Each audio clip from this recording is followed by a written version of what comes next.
righty, welcome back to Buffalo Wild Wings Lakeville for the Friday football. Now, that was a hard-hitting hour, and when we think of hard hits, we think of this guy. Hit it. Devin? Drew Brees in his 17th year out of the shotgun. He steps up. He's going to fire it deep center of the field. Intercepted!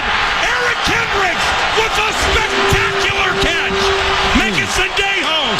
It's Andrew Sendejo with a spectacular leaping grab. And the Vikings have turned over New Orleans. Ladies and gentlemen, joining us from parts unknown, but I would bet a lot of money it was Texas.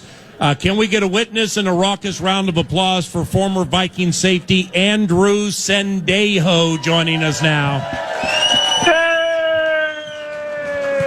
Hey! Andrew Sendejo, 12 years in the NFL, 9 with the Minnesota Vikings, 7.5 with Harry the Hitman Harrison Smith. And first and foremost, the man they call Dejo, how are things for you, assumedly down Texas way? Man, they're great. Down here in Austin, actually, I have a baby girl due here in about 2 weeks, so about to be a father, but life's good. No complaints, man.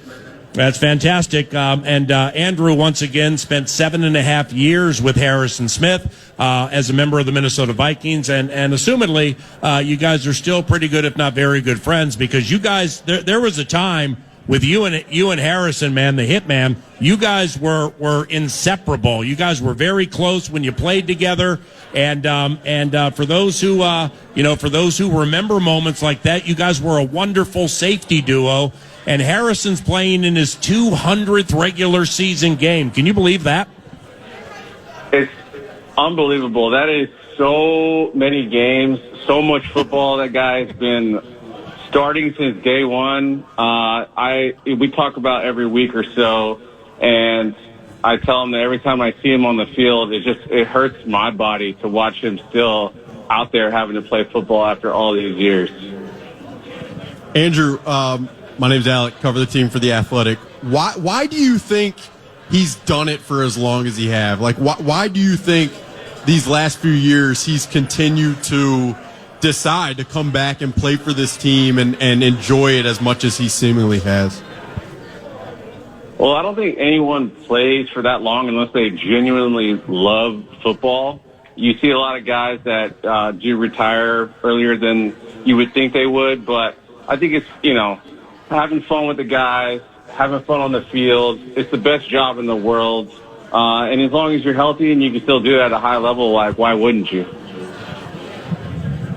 Hey, Andrew, it's Nordo here, PA's producer, and I really appreciate you giving us time. The safety position in such a side, what kind of made you two gravitate to each other and made you kind of that inseparable duo at times, whether it was on the field or off the field? Yeah, I think we just we saw a lot of things the same. Defensively on the field, also off the field, we saw a lot of things the same. Naturally, kind of bonded. Being the lighter-skinned fellows in the secondary. But, I think just that's what makes a good safety duo is that you kind of are sharing the same brain at times. So when things happen on the field, you're so far away, you can't always communicate. But you've been in the meetings all week together.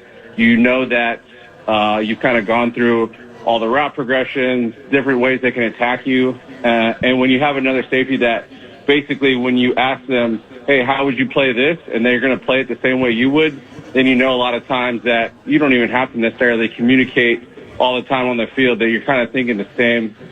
And it got to the point where we could kind of just look at each other and basically just kind of telepathically communicate. So it was great to have him back there. Obviously, trustworthy guy. You know he's going to make plays. You know he's going to show up when he needs to. And it just brings a level of security and confidence when you're out there on the field with him. Andrew, for those who didn't see, we have quite the young crowd here. I mean, people of all ages. So for those who didn't see or are not super familiar with how you played or your career, how would you describe how you played safety for the Minnesota Vikings? I think the way that I played safety, the first thing I think of is just head down, head first. A little more old school, stuff that is not allowed in the NFL anymore. It was kind of what my strong suit was. Harrison, more of a ball hawk, blitzer, and I almost felt like I was more of the aggressor on the field, to where, you couldn't run routes over the middle. You're not throwing the ball over the middle of the field. And so I think it was a good kind of 1-2 punch. Andrew, talking to a lot of the guys in the locker room last few years, a lot of them have described some of his training methods that are very unique. I don't know how much of this stuff he's been doing since you guys were playing, but I just, if he was, I just wonder if you can describe the types of things he does that keep his body in the shape that it is for him to be playing all of these years. Yeah, I think one thing that people don't realize is that Harrison is a freak athlete. Super strong, super gifted athletically, and also, gifted mentally, being a smart player. But he was always a guy super tough. He didn't get injured a lot. And so that definitely helps when it comes to playing for a long time, not having any severe injuries. And a lot of that is just because, he's not going to post it on his Instagram and all that junk, but trains hard in the off season. I think later in his career, he started doing some more kind of unconventional training methods.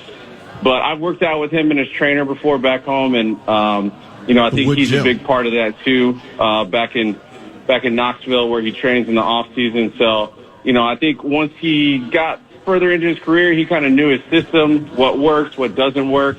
And it's been working for him. So this is a celebration of a hitman, Harry the Hitman Smith. Harrison Smith playing his 200th regular season game this Sunday noon against the Chicago Bears. And one of his best friends and former teammate for 7.5 years, Andrew Sendejo, is on 9 to noon. Nordo?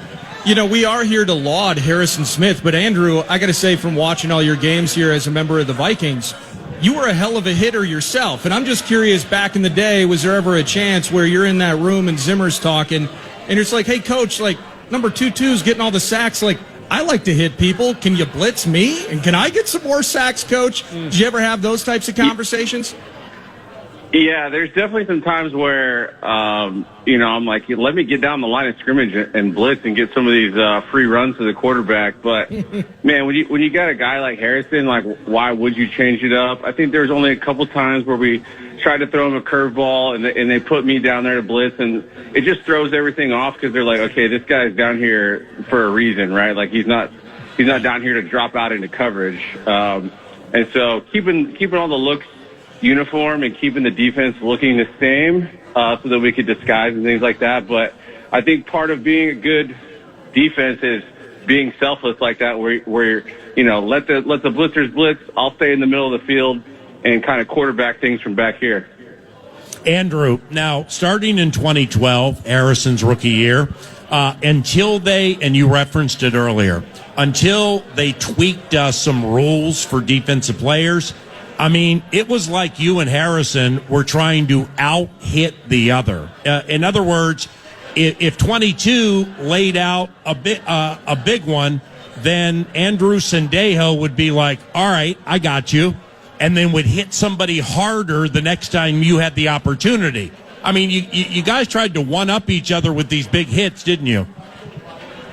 Yeah, there was always, the friendly kind of competition of land the wood on somebody. And yeah, I mean, definitely early in Harrison's career, before they started changing a lot of the rules, I mean, he was laying dudes out left and right, where he got the hitman name from.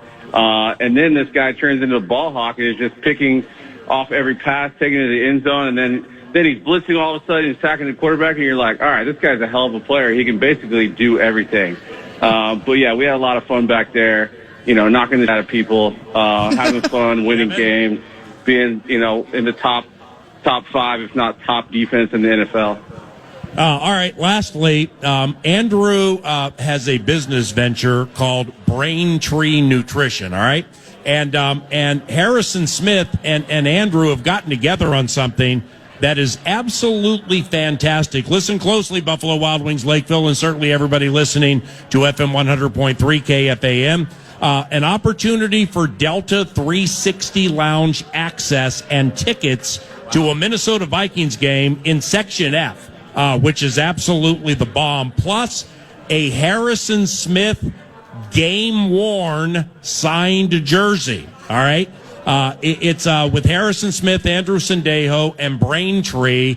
There's going to be a display of something with the Focus and Hydration drink mix. You can learn more at BraintreeNutrition.com. That's where you can sign up to, and you might win this elite comp. BraintreeNutrition.com. Andrew, I just kind of laid it out right there, but tell us more. Yeah.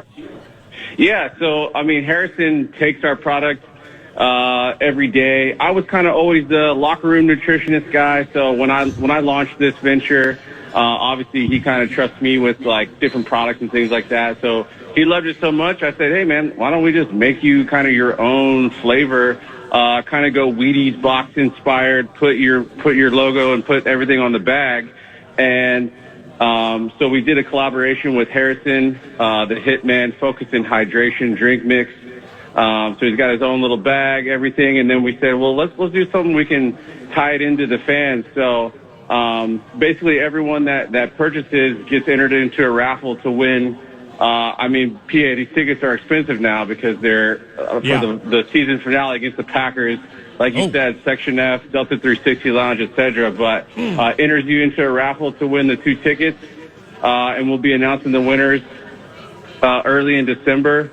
And then you can also get a game-worn signed jersey from Harrison Smith. So wanted to do something with Harrison. Obviously, my good friend is a customer of the product.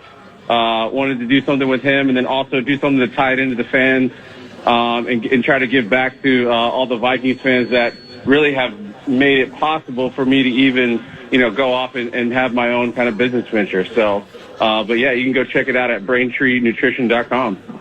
I'm really happy we texted each other the last couple of days, not only to celebrate 22's 200th regular season game, but for this opportunity for everybody here at Buffalo Wild Wings Lakeville or listening to the juggernaut KFAN. BraintreeNutrition.com is where you can learn about Focus and Hydration drink mix and the Harrison Smith package, which includes a couple of tickets and Delta 360 Lounge access to the game against the Packers. That's sweet. And the tickets, by the way, are unbelievably good. So BraintreeNutrition.com. Love you very much, buddy. Thank you very much for calling the show, Andrew, okay? Thanks, Andrew.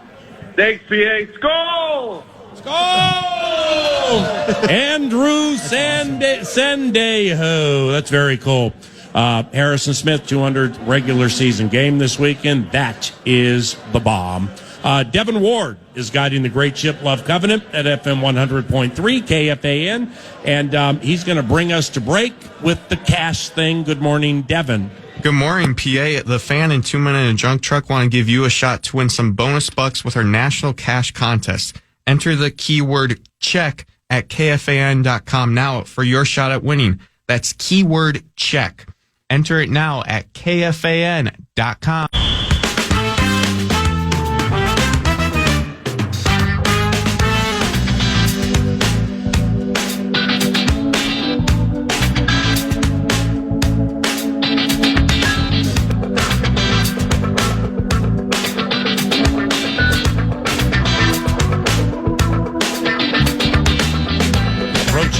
Midway point of the Friday football feast at Buffalo Wild Wings Lakeville.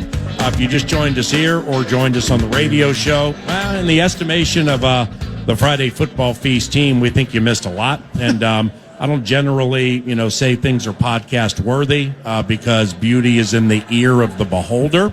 However, there were some unique things that transpired within the last hour and change that we think that you may enjoy listening back to once the podcast is posted. We roll into Buffalo Wild Wings Lakeville, and it's packed, but that's generally the case at the Friday football feast. So, okay, that's cool.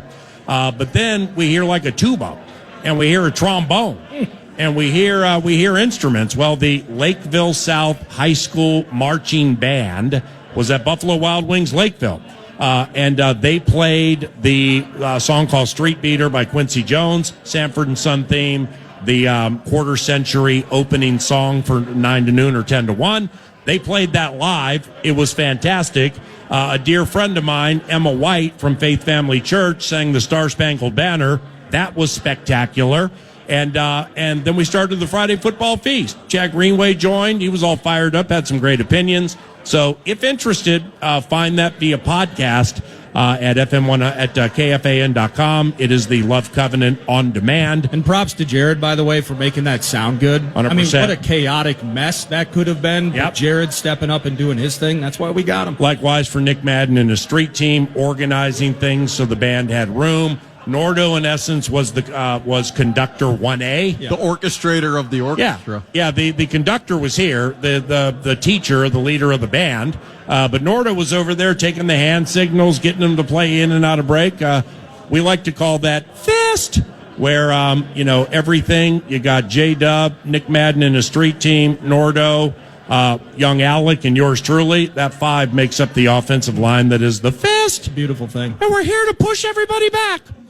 So the fist was a collective unit. That's a narrow casting, old school Pete Bursich line. He's probably not even listening, but he'll understand what I'm talking about. Pete was going nuts on those 5 false starts. He was like, come on. Yep, it gets frustrating sometimes for those of us who pull for the team. Sure. Now, finally, before we head into the fantasy portion of the equation, hey, listen closely. Hey! Please tip the bartenders and your servers exponentially. Bad time to be cheap. Bad time to be cheap because they got here super early. It's very congested in here. Some would say it's a humanity-related clipping penalty with ejections forthcoming. And they're negotiating these tight aisles, getting you your stuff on time, food, beverages, and all that. So, thank you very much to the bartenders and or the servers. Thank you. And tip them as well as possible, okay? So thank you guys very much for your arduous effort. Now, let's get into something called IHoP. It's IHoP, IHoP, in honor of Paul. Paul Charchian, the co-host of the Friday Football Feast for a decade and a half. He is in Utah executing his toil and like living his life and everything adjacent to a bunch of rest stops with drones over top the rest stops. So therefore, whatever takes place there can be recorded. And he's not able to be at the Friday Football Feast anymore. So the least we can do is dedicate a segment to the decade and a half co-host, Paul Charchian. So we call it IHOP in honor of Paul. Our boss, Lonnie, who was here for the first hour, might be listening right now, and his ears are going to perk. Why? Because maybe there's an International House of Pancakes advertising deal that's going to take place. I haven't felt my ribs in 30 years, and I have 3 chins. Yes, I like pigs in a blanket at IHOP. All right? So anybody want to roll in with that, we're all good. But what we do in honor of Paul is we do a little fantasy bit. And what we do is we go with skill position people and quarterbacks and stuff, and it's touchdown only, 6 for rushing and receiving, 4 for passing. And we're on to quarterbacks as we've swung up and down. I have 54 points. I had Jonathan Taylor last week. He had 3 touchdowns. You are just running away with this. That gives me 54. The Con has 28. Alec might want to start taking it seriously. He has 22 points. We are on quarterbacks this week, and Alec is bringing up the rear metaphorically and realistically. So thus he gets the opportunity to go first, and good morning. Good morning. I'm going to take Justin Herbert. Ooh. They're playing against the Jaguars. Oh, the Jaguars defense, it's been up and down. That's kind of sexy. And Justin Herbert doesn't sexy. Doesn't. You're saying some things today. I mean, I'll tell you that. Justin Herbert doesn't have the greatest offensive line in front of him right now, but I just think he's playing at a top 4 or 5 level in the NFL. So I'm going to take Justin Herbert, and that'll probably go terrible for me because I'm the worst at this. Nordo? Well, I picked Jordan Mason last week when we were talking about running backs. That was rough. Felt a rushing touchdown. Saw it early. I don't know picked the wrong guy. And we knew at the time. I mean, we didn't know what you were doing. No, but see, I thought it was a bit, but it wasn't a bit. And I liked his angle on it. It just didn't transpire to get those runs inside the low red. Well, you got to start in the high red. To get to the low red, you must go through the high red. And your best, and you got to give your best when your best is required. Typically, yes. But it depends on D&D. So I understand how he laid that whole thing out low red. We just didn't get many Mason opportunities in the low rizzle. Didn't get enough ops. Not enough ops.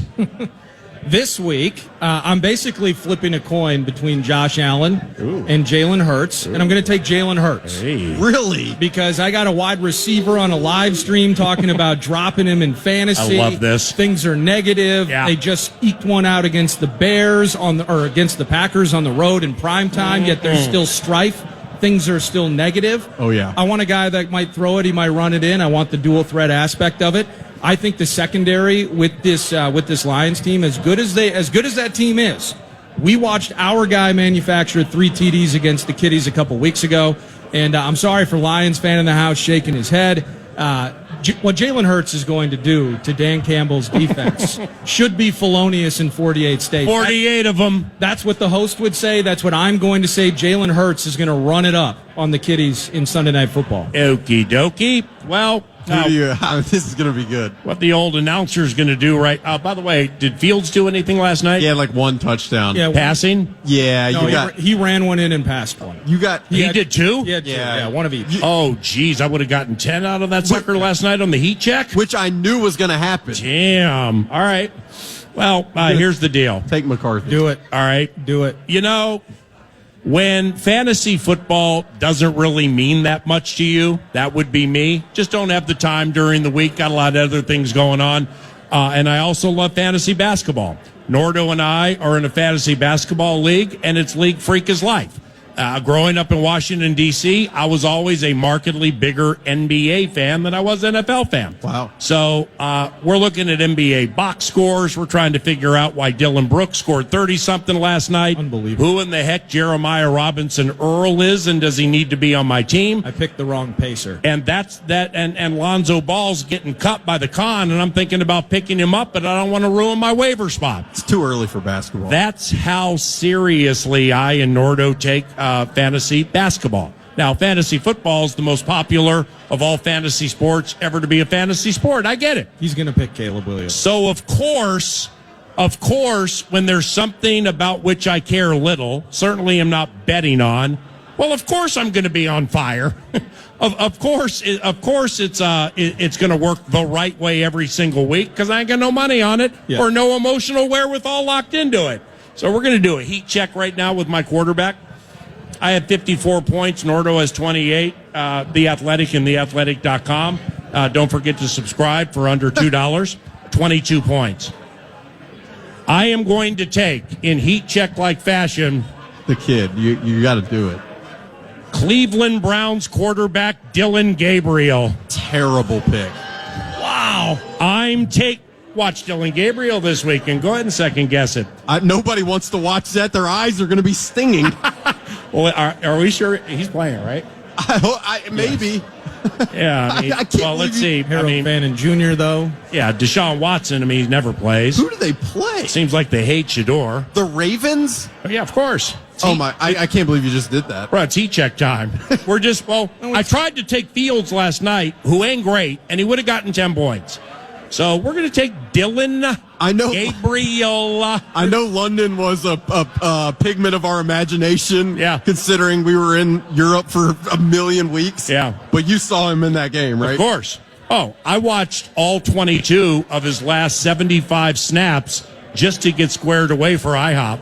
and they're terrible. See, this whole thing, It's a heat check. he's getting cocky about it, whether it was, let me pick Justin Fields. That was cocky PA yesterday. Beyond. He's doing this because he has a huge lead, and he wants to make sure by the time we get the Buffalo Wild Wings Egan in early January that this is even still a thing that we can do on a weekly basis. So you're like the NFL refs. When they see the game slipping away, they get that yellow thing and they just toss it right out there. Fair point. No, he's unfair point. He's the Scott Foster of this fantasy football bid. He's the extender, and that's why he's picking Dylan Gabriel. So here's the deal. If we're betting on this, I'm taking Josh Allen. Okay, but we ain't betting on it. We're having fun with IHoP in honor of Paul, as in Paul Charchi. And you got a few points to spare. Alec Lewis takes Justin Herbert, who could run one in and throw 4. Nordo takes Jalen Hurts, who could run 2 in and throw 3. I take Dylan Gabriel, who's going to do nothing but fumble and throw interceptions. And this is a full-fledged heat check. It is. The old announcer. No, it's absolutely brilliant. All right, let's look at it this way for the final 5 minutes of this segment. Gentlemen, quarterbacks are the bill of fare with In Honor of Paul this week. So yours truly has charged the surrogates to rank their top 3 NFL quarterbacks they would like to have for the next 10 years and why. Top 3 quarterbacks that Alec and or Nordo would like to have for the next decade and why. Let's jump on over to the Athletic and theathletic.com desk.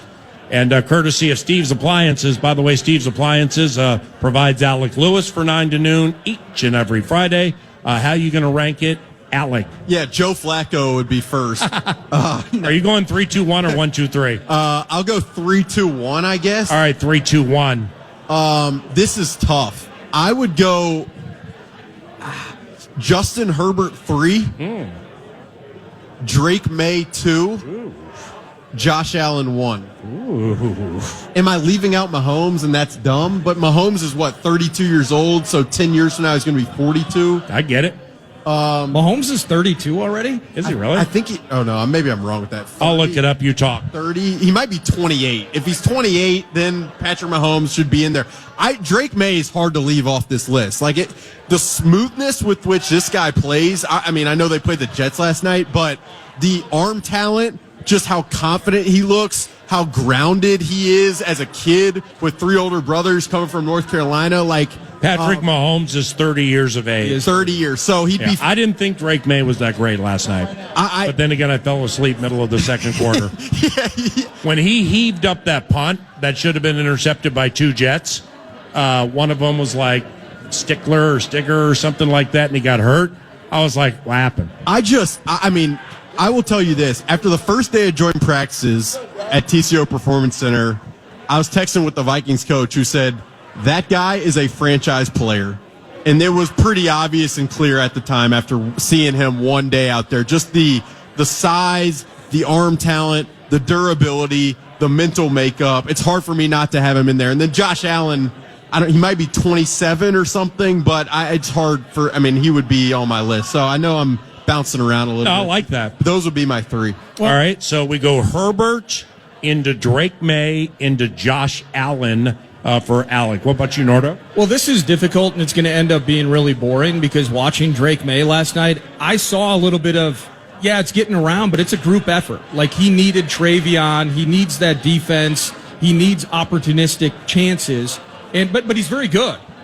Drake May proving himself maybe to be the best of that crop, right? So loving on Drake May. 10 years, he's so young, you believe that he'll ascend.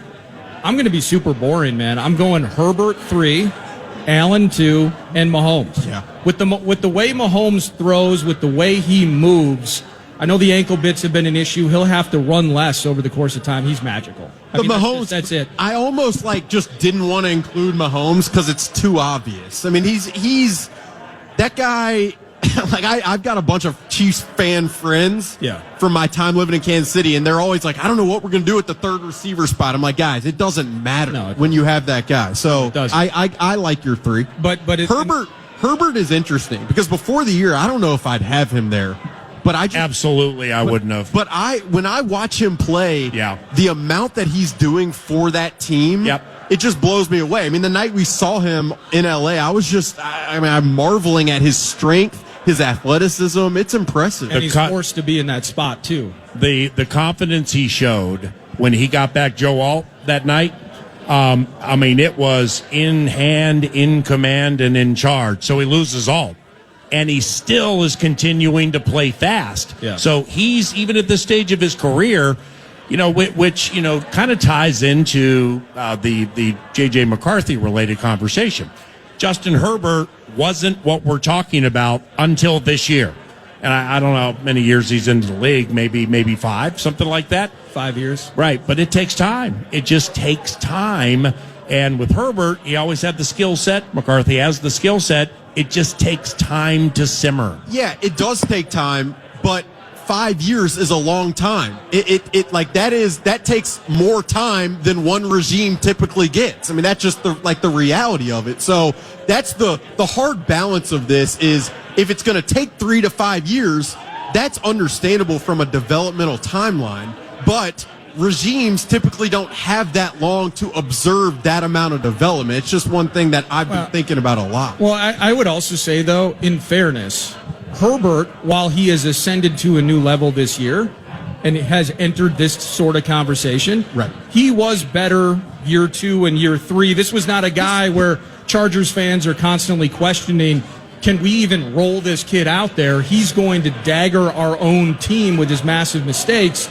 He found his way to a comfortable spot and has continued to grow from there. So with respect to JJ, and I'm believing in it, I'm patient, I want this thing to happen, but number 9 has to find that ascension as well. If for no other way than just being on the freaking field and staying healthy. Justin Herbert, his first season as a rookie, 4,300 yards, 31 touchdowns, 10 interceptions, 67% complete. I mean, he came out of the gates firing. Absolutely. How'd the team do?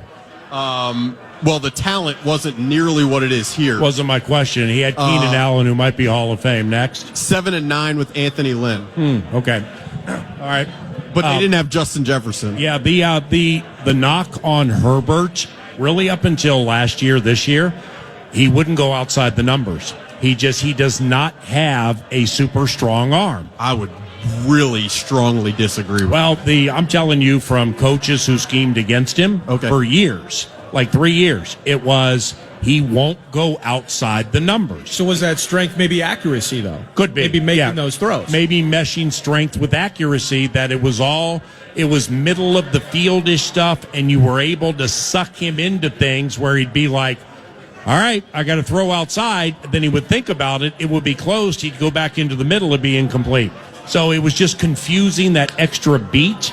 But he makes all the throws now. Well, he's also 6'5", 230. And, the strength in the pocket is the thing. When you watch him on film, it just blows you away. It's really hard to tackle him. He takes a ton of hits and hasn't gotten hurt this year specifically. His running's the bomb. And so, that's the thing. You look at a lot of these guys, it's 6'5", 230.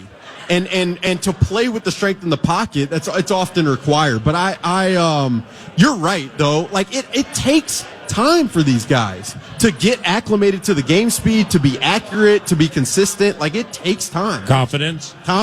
Yeah. And to confidence in those around you. No question. There's no streamlining, shortcutting the development of the hardest position in sports. Just hard to do it. But there are moments, there are benchmarks where, all right, we're 10 into it. What have we seen? All right, we're 15 into it. 100%. All right, we're 20 into it. And then that's when you start wringing your hands together because it's like, oh, geez, what's happening? Or hopefully, it's not like see. You know what I mean? The hard part in this day and age is there's such noise every single week. Big time. And you're either the greatest or you're the worst of all time. Yep. And so much of it is, can you just survive the noise to allow the guy over time to develop? That's so much of the challenge as well. Step 1, just play 10 freaking games in a row. Yeah. However this season goes. Yeah. Be ready for week 1, play 17 in a row next year. And then we can have a much better conversation about number 9. Well, with this top 3 quarterbacks playing now, you would want for the next 10 years. Who would you have? We heard about Josh Allen. We heard about Justin Herbert, Patrick Mahomes in the mix, Drake May in the mix. All understandable. Well, There are three that I think you guys are dramatically shortchanging. I probably would put it like this. I mean, off the contract he just signed, I mean, Jordan Love has to be in the mix, doesn't he? You don't give somebody money like that unless they are a new age Tom Brady, Brett Favre. I mean, just you talk about calculated and cool in big situations and not throwing it to the wrong team, not throwing it to the wrong team at home, and the people wearing teal just drop it. You talk about handling pressure with a plum for like a $240 million deal. Well, that guy has to be unbelievably good, so he has to be in the top three. Secondly, I mean, I can't possibly hear any better things than I have over the last 3 days about Caleb Williams. Okay, so, yeah, I mean, he's unbelievable. Okay, he rarely throws interceptions. He's run for 3 touchdowns, not taking sacks anymore. Sounds to me like a new age Bob Avellini cross with the likes of a Joe Montana. Take Bo Nix for your third. Well, and he also was the first overall pick in the 2024 draft. I mean, who takes something first overall and they're not of the immortality variety? So, Caleb this weekend, what's it? It feels like 475-4, right? I mean, that must be. Who's the other three? But it should. Well, number one is Tyson Bagent, probably the most underrated and underappreciated player in the NFL. I mean, he barely plays, if ever. He threw a touchdown already this year, and I think it went to Caleb Williams. It did go to Caleb Williams. So, anyway, Bagent's got to be in that top three, man. The Bears are just hitting on every single cylinder right now. But I think you're missing out on Bo Nix. I mean, he only throws it 6 yards down the field. I only got 3. No, that's true. Yeah, but you got the right 3. Well, of course I do. I mean, in fact, Love should be number 1 off that contract and the way he handles pressure. Are you kidding me? Bagent. If I'm a Packers fan, I would already like him more than Favre and Rodgers. I kind of like Bagent. I'm not like, actually, I kind of like him. I do too, now that I know how to pronounce his name, unlike 2 years ago. All right, it's the Friday Football Feast. We're back at Buffalo Wild Wings Lakeville right after this. Fan.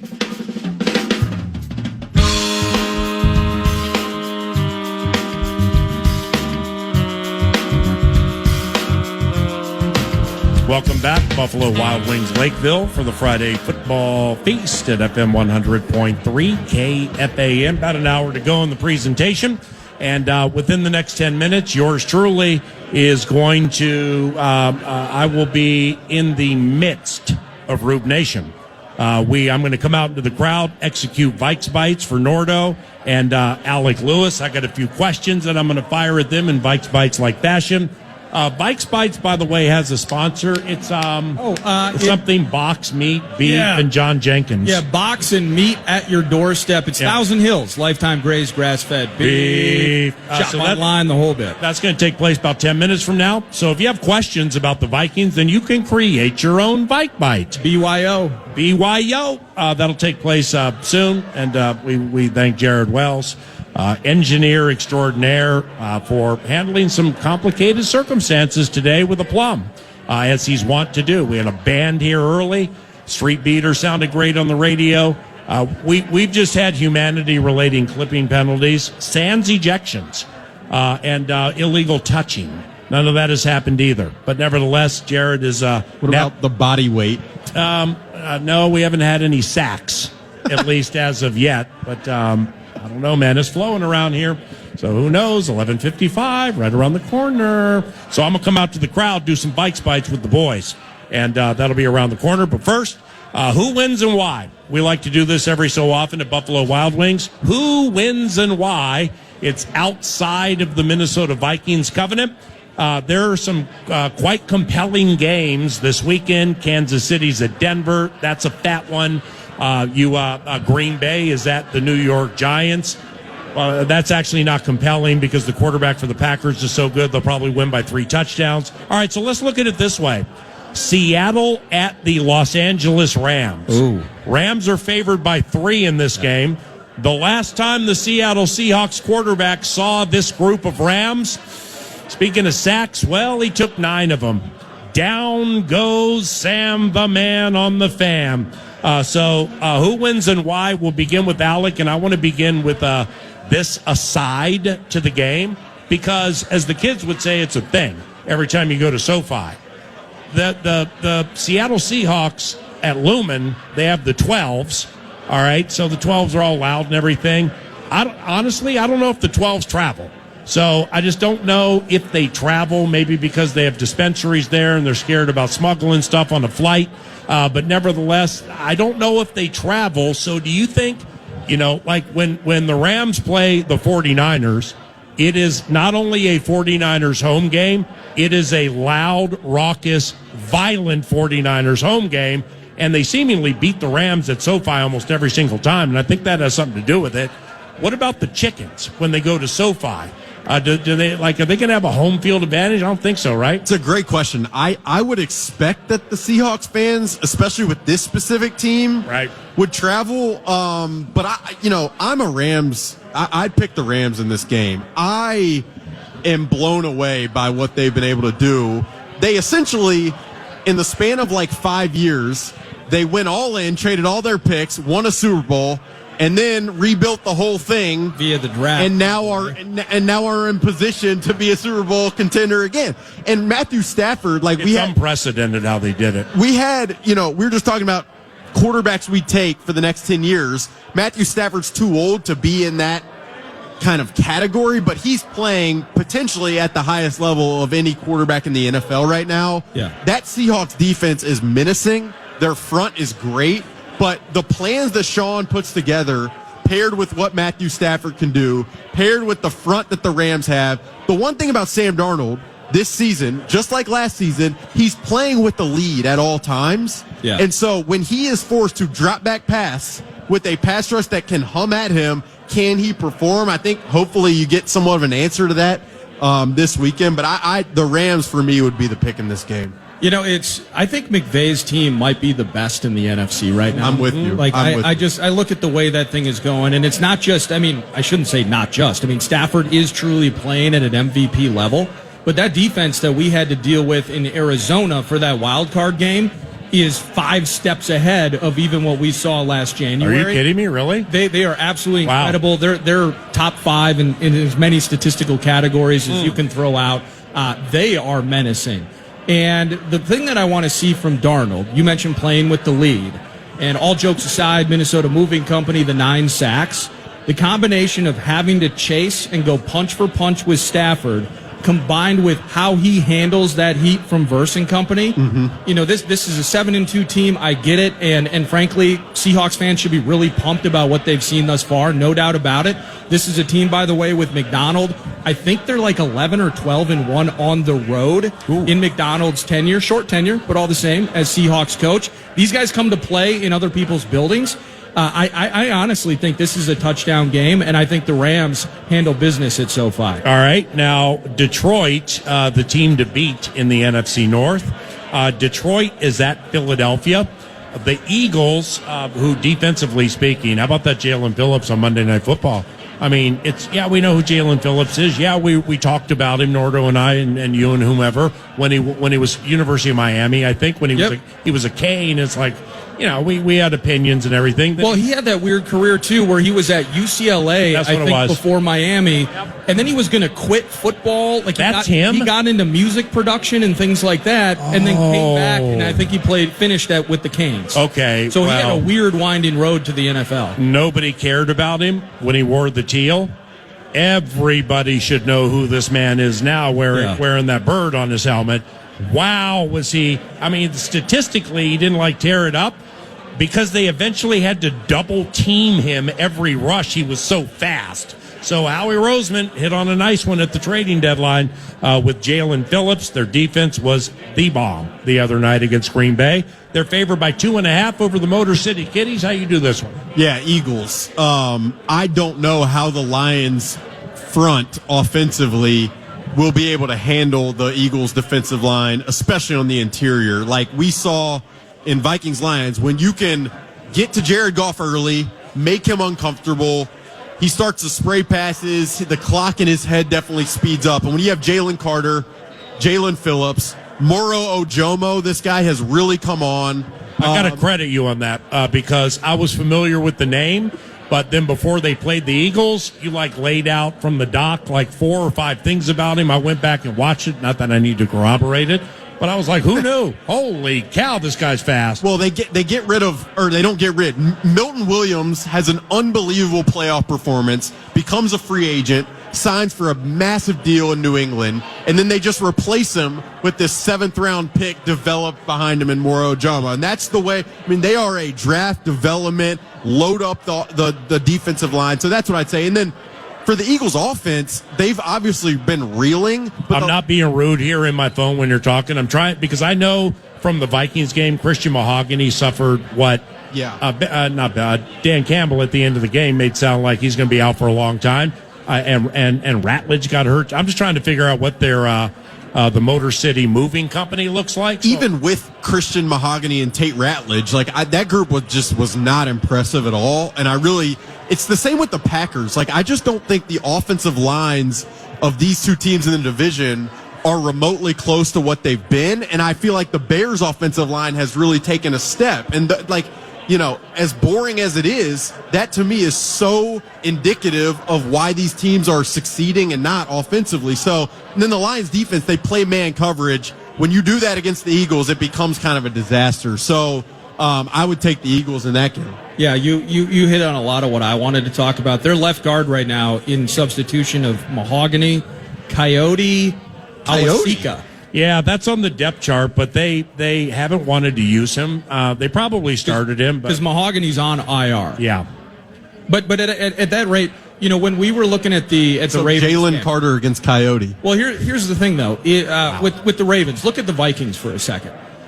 That defensive front of Baltimore was not athletic or game changing enough to put consistent pressure on J.J. McCarthy. So what they do, they got their arms up.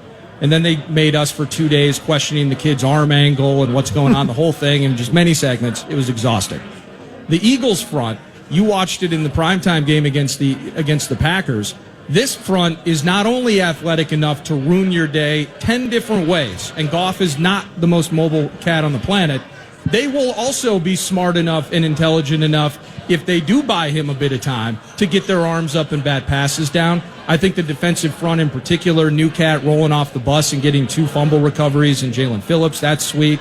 I like them defensively. I also, and I know it was ugly on Monday night, I kind of in some ways felt like that game at US Bank Stadium in some ways was a get-right game for Philly. And I wonder how much, I talked about this with A.J. Brown when we were discussing it yesterday with Charch. Some way it feels like they thrive off of stress. They thrive off of tension and frustration.